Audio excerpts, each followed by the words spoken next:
So, Mr. James, tell me what's on your mind. Well, I just want to be the best at what I do. And what I do at its core is make funny stuff for people to enjoy. And for the last year, I've been questioning whether or not I'm good at that. And even if I am good at that, I want to be better than good. But the truth is, I don't think I am. And it all has to do with my function order. It goes introverted sensing, extroverted thinking, introverted feeling, and last is extroverted intuition, which is, in my opinion, the most essential function for what I do. Are you familiar with Myers-Briggs personality types? Yes, I am familiar. Well, the first time I took the test, and the second time, and the third time I took the test, I got ISTJ. Now, at first I was fairly comfortable with this type, thinking it meant I was smart and such, but then I did some research on it, and I realized that the ISTJ is the most unoriginal, uncreative, practical, plays-by-the-rules type there is, and I'm not saying that as an insult. I'm saying that as an observation based on what I've read about this type and the people I've met with this type.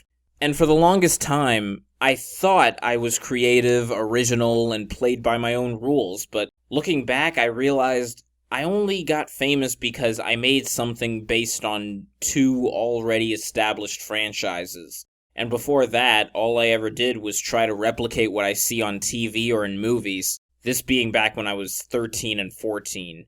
And it wasn't until I was 19 that I realized I haven't been making stuff no one's ever seen before. And the only way to make quality content is to have a perspective that isn't just smart and intelligent, but also different and new.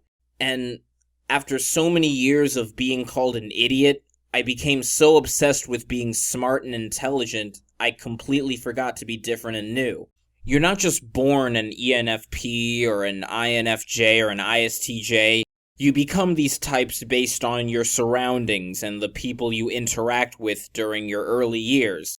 My early years were filled with me having nothing in common with anyone I was around, and me being criticized by everyone I spoke to, including my parents. And this made my life goal to fit in as much as possible, do everything everyone else is doing. Nowadays, I obviously know that that's a ludicrous thing to do, but I still adopted that mentality as a little kid, and I never even noticed I had that mentality until I took the test. And now I have this mentality for the rest of my life. And now that I'm known as this funny person on YouTube, I constantly wish I was raised differently, surrounded by people I related to, encouraged to be different instead of discouraged, and maybe I'd be an intuitive type, but I'm not. I'm a sensing type, with intuition as my dead last function. And you can't be genuinely funny without intuition. I see. I can imagine that it must have been quite difficult for you to grow up in surroundings that kept discouraging your desire to stand out. And even going through these tests that show where your strengths and weaknesses lie, I can understand that feeling of hitting a brick wall over and over again when what you want most lies just on the other side. I'm not going to pretend that you're going to have an easy time overcoming these struggles, though I do believe it is possible. Might I ask what got you started in making these projects that made you popular in the first place? I would hope your initial drive came from a desire to explore possibilities and see what you could accomplish. I'm not gonna lie. My desire to create came from a rather selfish place, and I deeply wish that it didn't. I was probably the most stereotypical, annoying, loudmouth, self-absorbed noob on the internet that you'd ever meet back in the years before 2010, and even a bit after 2010. And as such, I had the patented, annoying, loudmouth, self-absorbed noob on the internet motivation for creating content. Being famous, that's all I wanted at the time.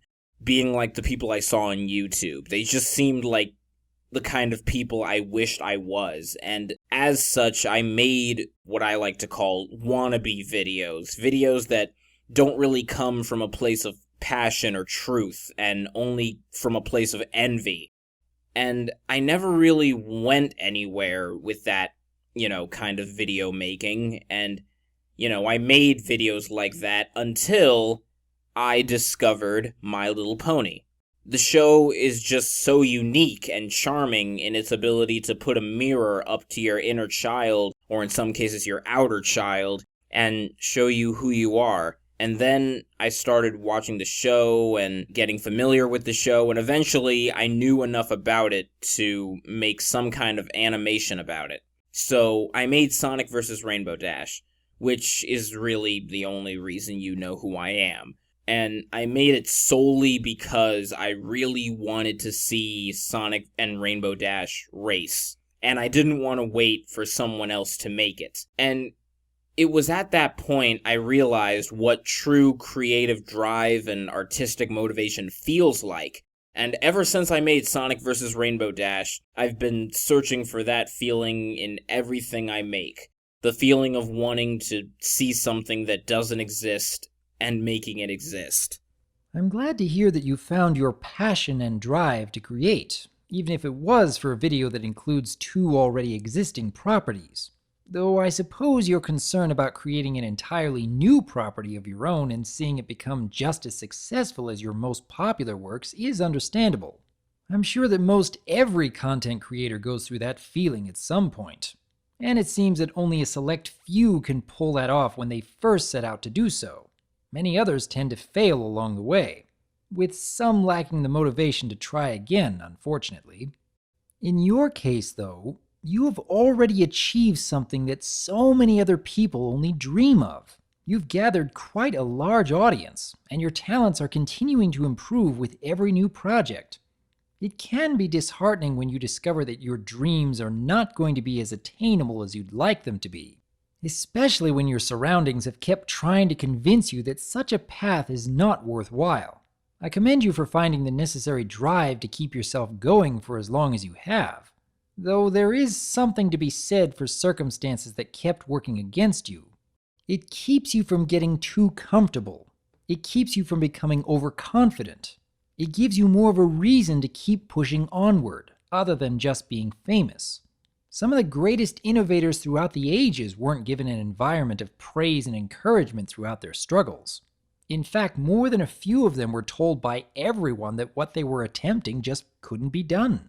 You have a test that helps show your strengths and weaknesses, and there is certainly merit in learning more about what drives your inner workings and how you can improve them.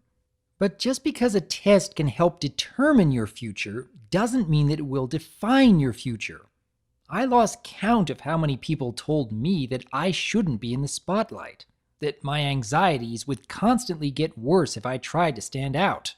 And even the Myers-Briggs test that you mentioned earlier told me that I should be working a position that was more behind the scenes, interacting more with numbers and data than other people. And yes, I have become a very effective accountant in part because I learned about my inner strengths and weaknesses. And if I had just left it at that, I probably would have lived a fairly uneventful yet successful life. But something within me kept stirring, wondering about what else I could do, even though that meant pushing aside some of the things I learned about my inner weaknesses. Despite my hesitations, despite the past struggles in these very areas, I discovered talents that I never would have believed existed.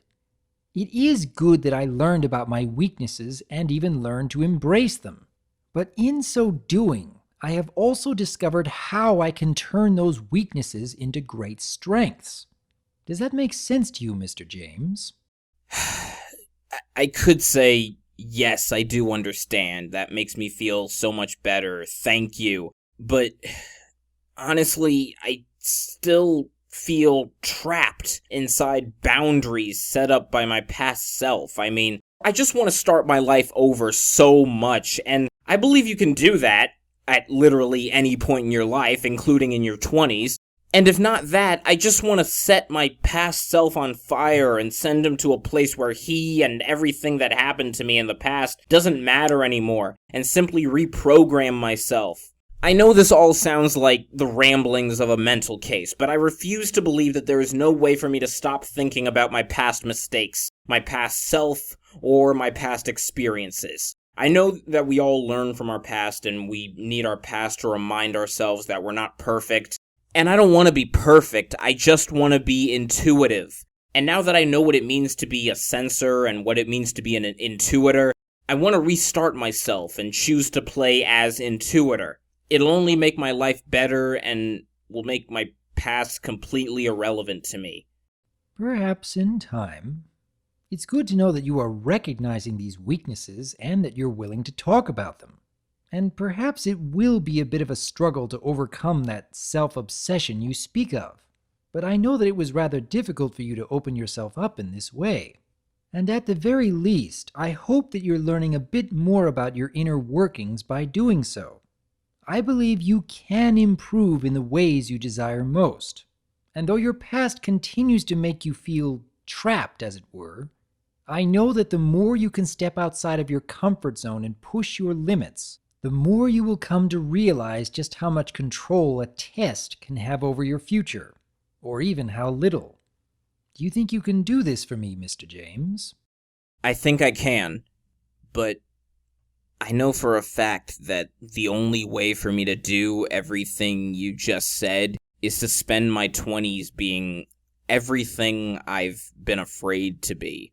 Ignorant, unversed, untrained, almost like a child. And all of my current friends are adults in their ideal personality. If I want to become the person I want to become, I'm gonna have to embarrass myself and make huge mistakes that an adult should not be making. And I'd be okay with that if I wasn't so afraid of being made fun of. As long as you focus those efforts on being childlike instead of childish, then I wholeheartedly encourage that way of life. Shall we continue on this next week? Yes, we shall. You know, you should be getting paid to do this, are you? I already have more than enough for what I need, Mr. James, so no need to worry. I look forward to our next meeting and wish you best of luck in overcoming your struggles. If you say so.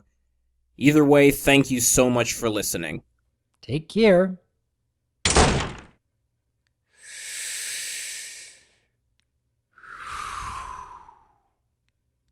After all, it's good to be helping.